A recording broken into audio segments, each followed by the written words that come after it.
प्रिय कांता जी नमस्कार। याद है तुम्हें कांता जी? तुम हांफती हुई दौड़ी आई थी। चल बबलू भाग। कमली ने बच्चे दे दिए। मां बोलती रह गई थी, अरे ठहरो, थोड़ी लापसी बनाती हूं। हम पहुंचे तो दो नन्हे नन्हे बिलौटे कमली के पेट से चिपटे थे। तीसरा एक सफेद झिल्ली में लिपटा था। कमली चाट चाट कर उसकी झिल्ली साफ कर रही थी। हम दोनों मूरत बने देखते रहे। कमली ने हमें घूर कर देखा था, निरीह चमकती आंखों से, और फिर वापस अपने बिलौटे को चाटने लगी थी। याद है आपको? फिर मां की आवाज आई थी, कांता, ये लापसी ले जा और कमली को खिला दे। तुम वापस आई तो मुझे घूर कर बोली, बबलू, तीसरा बच्चा कहां गया?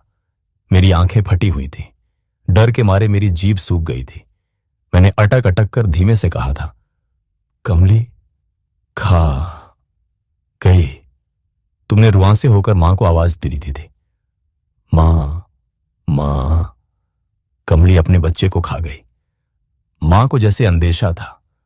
उसने दुखी स्वर में कहा था, यह भूख निपुती डायन है। हम चुपचाप लापसी का कटोरा कमली के आगे रखकर चले आए थे।